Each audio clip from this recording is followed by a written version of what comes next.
আমার জীবনে সব কিছুই নতুন দেখা, নতুন আলো, নতুন জীবন, নতুন সব কিছু নতুন, নতুন মনে হয় জানো তো?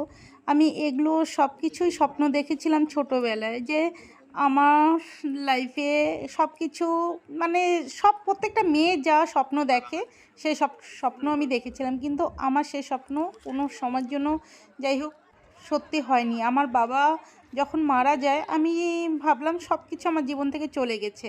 তো আমার জীবনটা প্রচণ্ড অন্ধকারের মধ্যে ছিল, প্রচণ্ড অন্ধকার, মানে এরকম অন্ধকার ভগবান যাতে কোনো মেয়ের জীবনে না দেয়।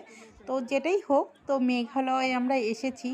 এসে এত সুন্দর জায়গা, এটা বাংলাদেশ, বাংলাদেশ বর্ডার, বাংলাদেশ সিলেট যে বর্ডারটা আছে, সিলেট বর্ডারে।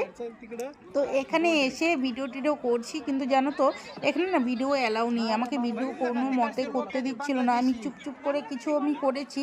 তো যখন আমরা আমি বাংলাদেশ ধরা বর্ডারে পড়ে আছি, গেছি, সিলেট ডিস্ট্রিক্টের।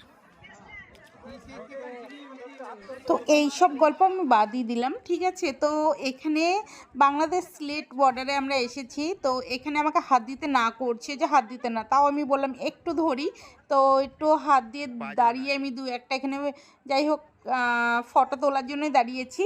তো বাংলাদেশে আমি গিয়েছিলাম জানো তো, বাংলাদেশে আমি ছোটোবেলায় গিয়েছিলাম, কারণ আমার পিসির বাড়ি বাংলাদেশে। তো বড় হওয়ার পর আমি আর যাইনি। তো স্লেটে আমার দিদির বাড়ি আছে, সেখানেও আমার যাওয়া কোনো দিনও হয়নি, আর যাওয়া হবেও না। সত্যি কথা বলতে যাওয়া বাংলাদেশে মানে হয় না, এটা তো আর মুখের কথা না, ফট করে বললাম আর গেলাম। তো এখানকার যেতে আমার পাসপোর্ট লাগবে, আমার তো পাসপোর্ট ভিসা কিছুই নেই। আর এখানে বাংলাদেশের প্রচুর লোক দাঁড়িয়ে আছে, তারাও এখানে ঘুরতে এসেছে, আমাদের মতন তারাও এখানে ঘুরতে এসেছে স্লেট বর্ডারে। তো দেখো অনেক সবাই ওই বাংলাদেশে যারা যেই সব ড্রেস পরে থাকে ওই সব ড্রেস পরাই আছে। আর আমি এই ফাঁকে ভিডিও করে নিচ্ছি, কিন্তু আমি ভিডিও করার সময় ওনাদের চোখে পড়ে যায়, আমাকে ভিডিও কোনো মতেই করতে দিবে না। আমি বলছি একটু করি, তো ওনারা বলছে না, চারদিকে সিসিটিভি লাগানো আছে, মোবাইল অফ করতে।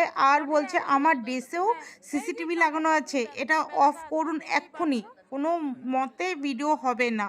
আমি যাই হোক কোনো রকম করেছি, দেখতেই পারছো ভিডিওর কোনো এমনি আমার কোয়ালিটি সেরকম ভালো একটা হয় না, তার মধ্যে এটা আরও হয়নি।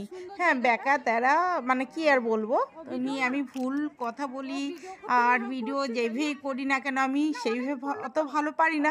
তোমরা এটাই মানে যতটুকু আমি তুলে ধরছি, তোমরা এইটুকুর মধ্যেই আমাকে একটু ভালোবাসা দাও। আর তোমরা যারা যারা আসোনি মেঘালয়, তোমরাও এসে ঘুরে যাও, প্রচণ্ড ভালো লাগবে। আমার তো প্রচণ্ড ভালো লাগছে। আর কি বলবো, বলতে মানে আমি সত্যি অত ভালো কথা বলতে পারি না জানো।